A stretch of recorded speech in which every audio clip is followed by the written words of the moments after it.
Hey Buns, today I want to talk about add-ons in Final Fantasy XIV with a focus on the DPS meter add-on. Add-ons, of course, are not allowed in the game, but they exist in sort of a weird gray area. And I want to talk about how damaging would it be, or how good would it be if official add-on support was ever implemented into this game. Some people believe that if add-ons were officially implemented into I think it wouldn't stop with DPS meters, and I think I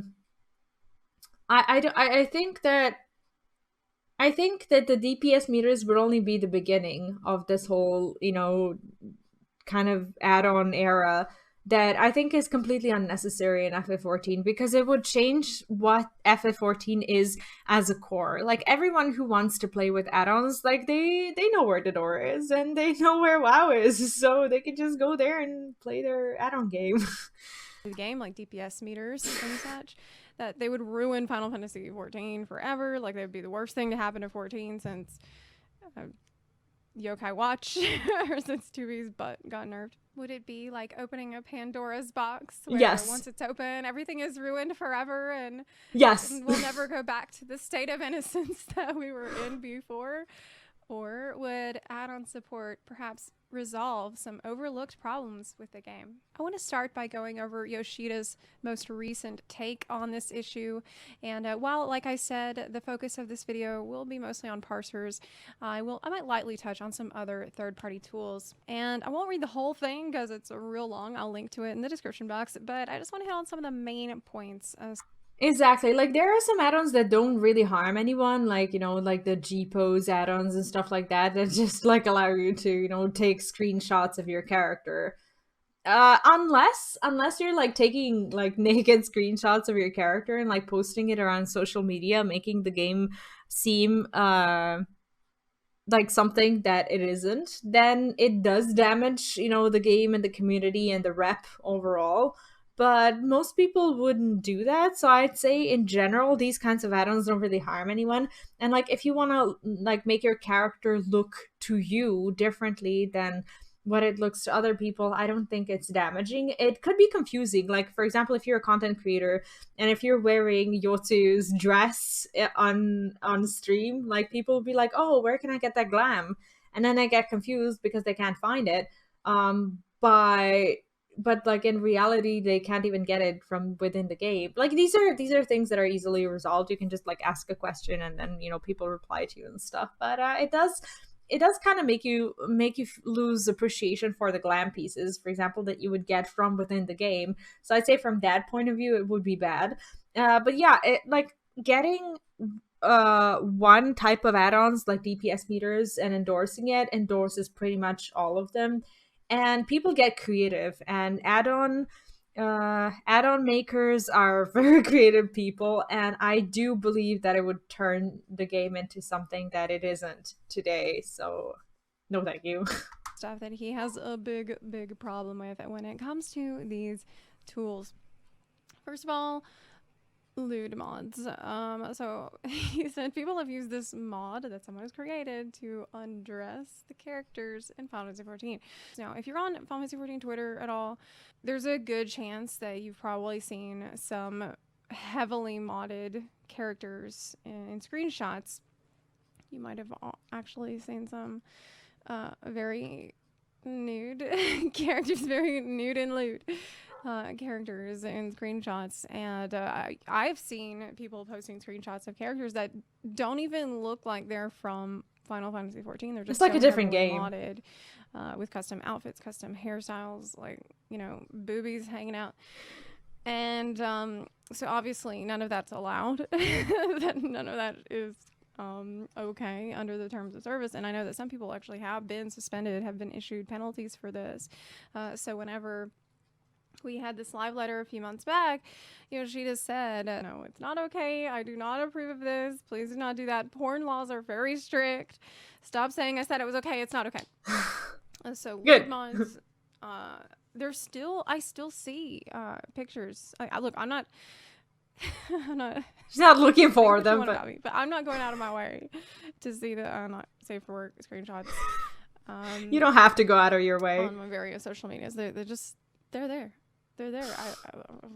Like, if you can't imagine any creature, monster, demon, or NPC from Final Fantasy XIV, or even object, and imagine that thing with a dick on it, like somebody's made a mod already that has made that possible. Obviously, considering that there are a lot of underage characters in the game, that is super, super, like, some of that is extremely horrible, and this is the reason why Yoshida came right out the gate on this third-party tools talk, telling people, don't do that. Don't do that. Stop it. But also in this discussion... Yeah, to think that some of the most important Endwalker characters, not gonna spoil anything, but like, to think that they are underage, technically, it does kind of create a really weird situation where you just don't want these add-ons to be around there and don't want people to be able to do these things, no matter how they feel about these characters. Oh, creepy. Of the third-party tools, there is ACT, of course. That's probably the one that most of us are familiar with, and that's Advanced Combat Tracker. Within this live letter, Yoshida said that basically the base function of this tool is to add up all the numbers in the battle log as they roll out, but it is an external tool, so it is bad. You should not use it. If you do use it, Yoshida went on to say, regardless if it is detectable or not, we may suddenly decide to suspend all users. Yeah, he's gonna do like a Thanos snap, and half of the players that use the ACT. The thing I say is never search Hrothgar's in Twitter. Oh gosh, why? Should I even ask? We'll be gone. Basically, only console players will be like, that's a risk you take. So we want you to understand that, and as such, please don't do it. However, having said all that, in a strict manner, gray is still gray considerably. Okay, what is installed on your personal computer? Okay, I have a question for all of you who do play like on consoles and stuff. Like, how would you even go about these add-ons? Like, there's no way to install something on your PS4, is there? Like, on your PC you can, but like I have no clue how it works on your like on your PlayStation or whatever. Could you even download anything and just like have it in the game? Like, isn't this like discriminative towards like all of the like controller players? Does that mean that like if you want to join a high-end group and add-ons within the game are allowed, which means that everyone doing high-end content should have it, does that mean that you're automatically disqualified from high-end content if you cannot or do not have technical abilities of any sort to install these add-ons? That would be so weird. You know, it says Bliss protect the innocent, so I shouldn't ask about Hrothgar's, right? I won't. I guess I won't look them up. But at some point I probably will, because the curiosity will get the better of me. We do not know. So he basically said, we don't know what's going on your computer. We don't want to put spyware into the game files so that we know what's running on your computer, because we'll get sued for that. And we don't, like, they just don't want to do that. And that's one of the reasons why ACT has for so long remained in this gray area. And what we mean by that is that players use it, but as long as they're not using the information that they get from it to harass other players, to like mention in the party chat that, oh, you got your trash DPS, then there's no problem. Just keep it to yourself. As far as I'm aware, as of now, have not been getting punishments for just running it, because apparently they cannot even see if it is installed. It only starts to become a bigger problem whenever it has if you're a content creator and if you use it, you can still get caught in the crossfire, I guess, because at some point, if they do decide to make an example out of anyone actually using these add-ons, they're going to start with the ones where they actually have proof. And they can't really prove that something is installed in your PC, but if you go out and stream it and the add-on is just there, that's proof. So I don't know. Like, would that be the way? Evolved to provide more assistance to you. So he goes on to mention callouts like triggers for ACT. That's where the bot will detect mechanics happening in the game and then do a text-to-speech, like basically shouting callouts to you. That's like DBM. Every time wow. that those mechanics happen. like DBM, if you're familiar with that from WoW. He said, so for example, the thing that I hate the most is fighting a battle with notification like callouts. I really don't like that because obviously it will give you an advantage if you have the consistent, precise callouts every single time.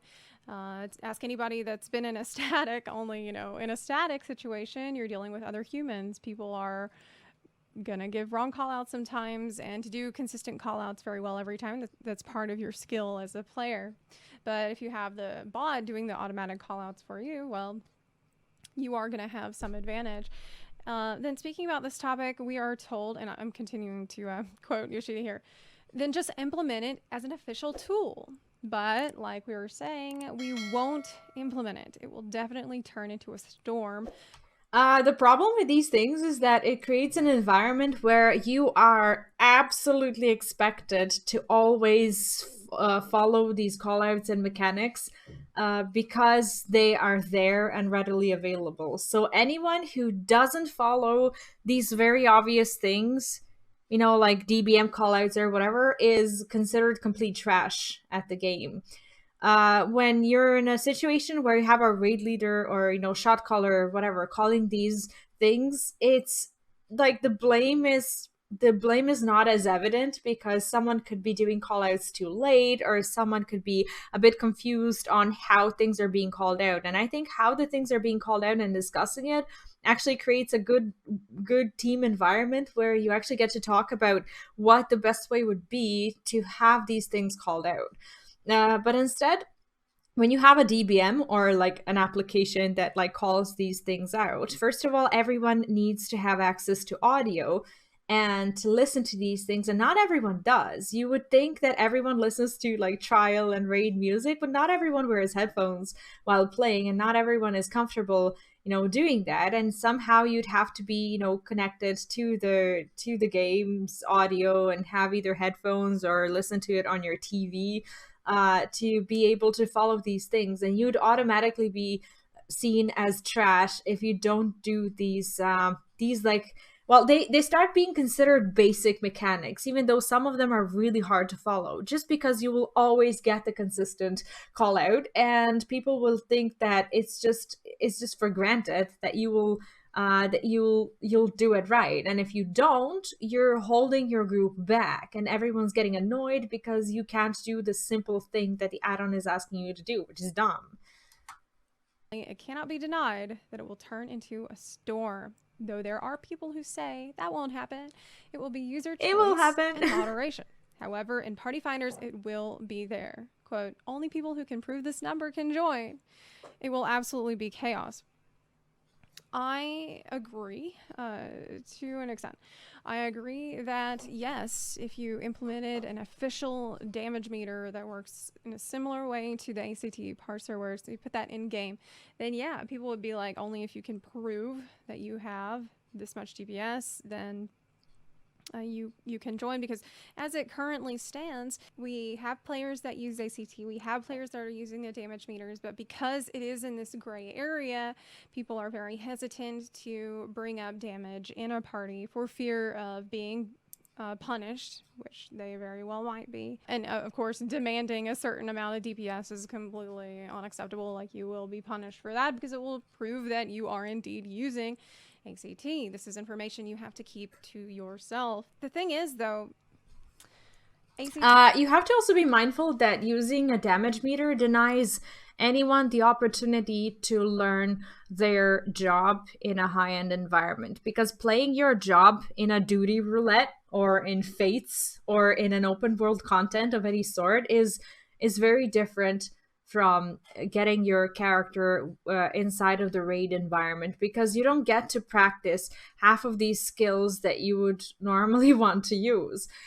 So what sucks is that, like, if you had this damage meter, you would like feel like if the game had the damage meter, like everyone would feel endorsed to gatekeep people who want to join their groups if they're not very good at using all of their skills. And as someone who's only recently started playing the game, taking the time to be accepted into groups not being expected to perform perfectly and learning the skills as you go and having the tolerance from other players and the patience for you to like take the time and learn it, that has been invaluable for me, because I'm not saying I'm a slow learner, but you know, I don't pick things up instantly. No one does.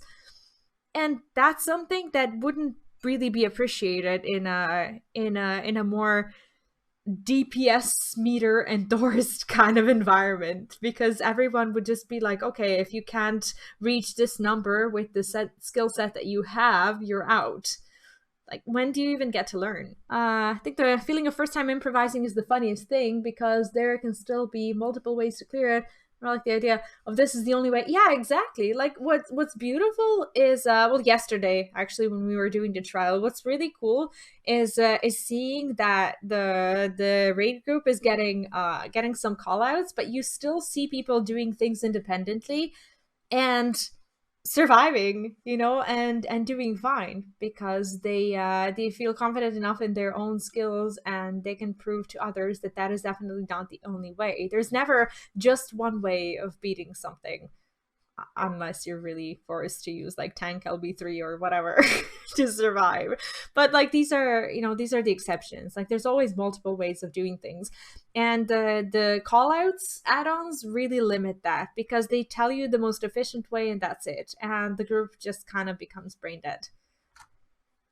It fills a need. It fills a very important need that we as players have, especially those of us who actually care about improving and getting better at our jobs. Jobs in 14, a lot of them can be incredibly complex, and without the assistance of a parser to let you know what exactly you need to improve on, like you're gonna be having a much harder time at improving than someone who has access to those tools. Stone Sky Sea is something that a lot of people point to for checking your damage to make sure that you're on track. I do tend to send people there, especially console players who don't have access to a parser at all, but it's really not going to be good enough. You're not going to be able to clear the highest tier of content on Stone Sky Sea unless you have a pretty good understanding of how to do your job. And that's great, but Stone Sky Sea is so different from a normal rating scenario. It's not comparable at all, and it's easy to miss. There's really no reason that a new... What's really limiting is that if you're a console player and you don't have access to a DPS meter, like the way you bought the game, like your very subscription is tied to the way you play. So you can't just be like, okay, I'm just gonna switch to my PC and join the raid and use my add-ons for this fight, and then I'll go back to playing my console. You can't even do that, because you don't have access to the game if you're not subbed in that particular way. So it's very discriminative. Player would go out of their way to seek it out, and if you're a healer, it doesn't include healing at all. So it's like it's really not... to say it's insufficient, I feel is an understatement.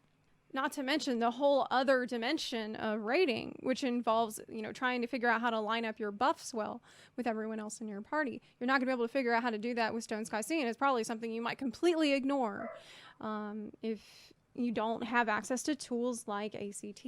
We simply lack the tools to properly gauge our performance in Final Fantasy XIV, and I think that there's a lot...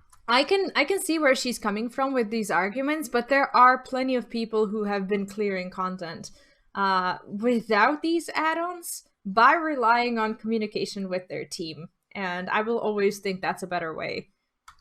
Out there that would be motivated to improve if they had those tools available. Like, wait, I thought you can switch PC and console with one account and sub. Why did I think that you can't? Oh, sorry about that. Huh. I thought you could. I thought you weren't able to do that. A lot of people who probably just don't realize that they're not performing anywhere near as optimally as they should be, because they just don't have that information readily available to them in game. They just see, oh, well, I've cleared the content, I've cleared the dungeon, I've cleared the trial, and so I'm good. I managed to do the content, and we all, you know, I got a commendation. I'm clearly doing a great job. Meanwhile, there's like a very good chance that you might have not even been using half of your kit. the whole time. Like maybe you're a dancer, like you've learned from Lena and you've got to put up dance partner the whole time and nobody noticed. Yeah, but that's the thing. You would have to buy the game again. Like you have to spend a double amount of money to be able to play the game in both places. So what? Like having access to these add-ons, if you're a console players, will cost you like what, 40 or 50 bucks to just have the game bought on your PC. Like no one's gonna want to do that. You still cleared it, you know. Most people won't. And I think this is a massive problem that we face right now with the game. And so I've been really puzzling over this for a while now, trying to ask myself, you know, what could we add to the game? What potentially could be added to help people understand how they're doing in more realistic dungeon and raiding scenarios? How about private grades at the end of a duty? Say it's a toggleable thing and it's private to you only, and it could say maybe at the end of a dungeon, hey, you did C+ heals, you did A+ DPS, or you let your dots fall off this many times. Like, I don't know, it's probably going to be incredibly difficult to like properly gauge. Yeah. Maybe something kind of like in Overwatch where at the end of a match, like you get some different trophies for doing different things really well. Like maybe you would even get better bonuses from the end of the dungeon. Maybe throw in some extra poetics or something for having consistently higher grades, or even just for showing improvement over time. Well, that would be something cool. That could help actually motivate you on a personal level to improve or make you feel good about some of the progress that you're making if you're learning a new job. I think that would be very, very good and healthy for the game. I don't think that it automatically has to be this conclusion of, oh, well, if we have this personal gauge of performance, then everyone's going to be really toxic about it. You could still continue to let the GMs moderate this in a similar way to which it is already being moderated, not letting players use this information to harass other people. Like, what's stopping them from just continuing to moderate it the way that they do? Maybe they just think that there would be so many more cases of it with an official DPS there would type be system in the I game, think so, that it would become overwhelming to moderate. Now, because it's not an officially supported add-on, people are more hesitant to use it, so maybe it's easier to moderate. But we just need to be able to see some kind of stats, like something. I think it would make the game more fun, too, personally. Like, I think it would be way more fun for me every time I go into a duty roulette or something that I... But you do see some stats. Like, when you hit something, you see the numbers. When you look at the party list, you see the amnesty. Like, there are things you can look at. Like a personal little grade or something. Anything just to let me know if I did great.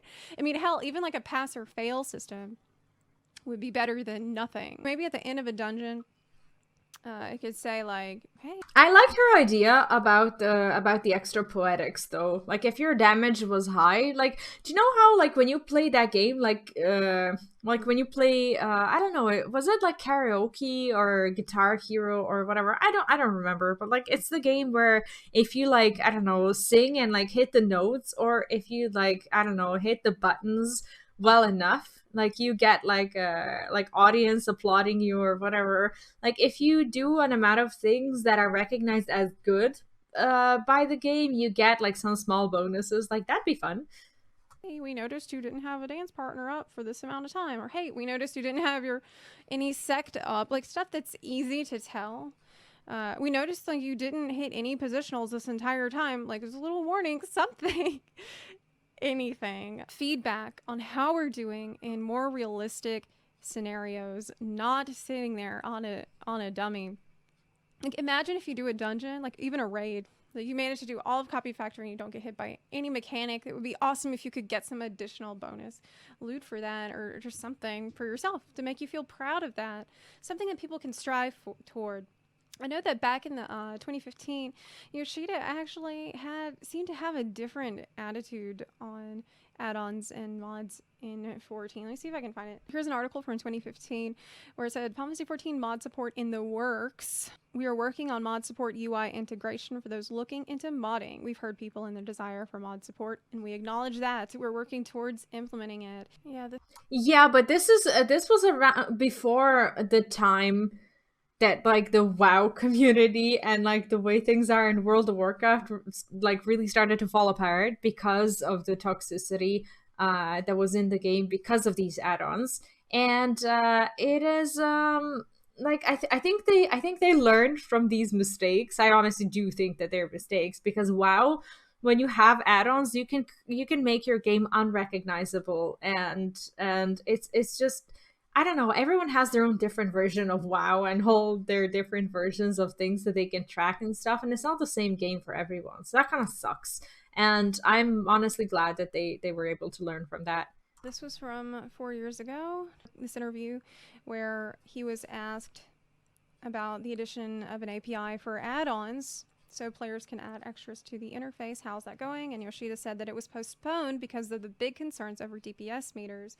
And now, looking back on this interview, we see that there's been a bit of a shift in their stance on DPS meters completely. He said, if we add this system in its current form, I'm concerned players would argue about having or not having such a DPS meter. That's why we still have to decide if the use of a DPS meter will be made available. Clearly they decided no, it will not. Currently we're discussing about add-ons which you can use to make design changes in the interface to have skins, for example. And as of Shadowbringers, we now have the light theme available in game, so it seems like that is something that they are just going to introduce on their own instead of having that be something that players create for the game. So they were between 2015 and 2016 still kind of mulling over whether it would be a good idea to add a DPS meter to the game, and it seems that they have ultimately decided no. I think they should just like take comfort in the amount of people who have already cleared the hardest content, and that number of people can never be too big because it is the highest rated, well, not highest rated, but like the most difficult content.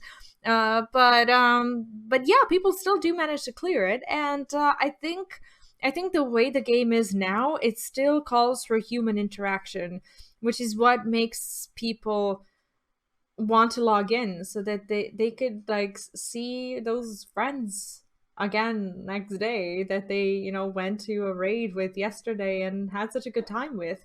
Like, you want an environment where people actually talk and not just like listen to some artificial add-on. That's just my opinion. That it will lead to players being incredibly toxic to each other, and maybe that is true. I mean, I'm not a game dev, and I tend to trust Yoshida's opinion on a lot of things, but I don't think that he fully appreciates the scale of the problem that we have without players having any sort of real-time access to performance checks at all. Like, there's no way you can check on your own to see how you're doing. I think this is a massive problem that maybe it's a bigger problem in the West than it is in Japan. I haven't played on JP, but I feel like a little bit of motivation and a little bit of reward for players that consistently perform I can well agree would with that. improve the game overall. But I could be wrong on that. I will tell you that I have a tendency to be a little bit naive about people, and I have a tendency to kind of give people the benefit of the doubt a lot of times, and I often find myself being surprised by how nasty people can actually be. So maybe take my opinion with a grain of salt, knowing that about me. That's one of the reasons why I'm making this video today. I would really love to hear more perspectives on this. What ideas, concepts do you have for something like that? Please let me know about that in the comments section and down below. I'm really looking forward to hearing from you. Maybe you have some brand new inventive concept that... To be honest, I can understand what she's saying. Like, I will always be the same way. I will always be of the opinion, for some reason, that like if someone's joining a group, that they have like a like basic understanding of what they're doing. And sometimes I forget that, like I never act upon it or anything, but like sometimes I do forget that people are new. But like if it's the harder content, like I will always assume that people have gone through it at least once and that they go into harder content with something that they are already comfortable with. So from that point of view, I understand that, because like in my mind, until proven differently, everyone, you know, is doing well and is a good player.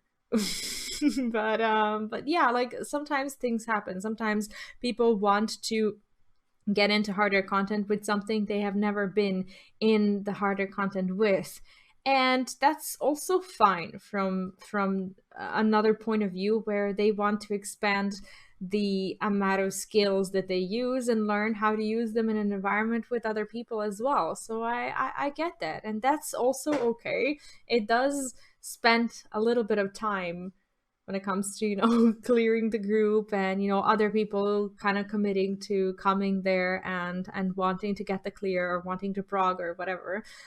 So I think for as long as there's communication, for as long as there's someone like, hey, you know, I'm a little bit new to this but I'm willing to learn, I think that's fine.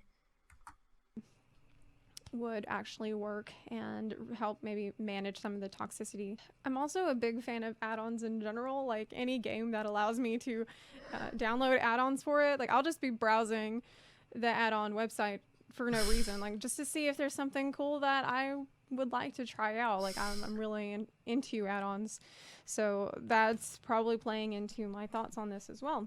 I want to thank y'all so much for watching.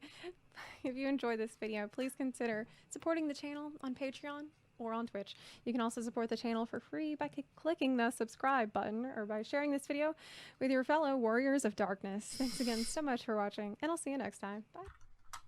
That was a good video. Like overall, she had good ideas. I don't agree with all of them, but I'm just fully biased because I'm scarred by WoW. So I'm just like, no add-ons, please, thank you. But yeah, I can see how some of them are beneficial in a way, but I also think that if not everyone has access to them, it just kind of stinks to have it in game, because then everyone's gonna be expected to have them, and you're automatically like disqualified from lots of, you know, types of content, which, you know, stinks.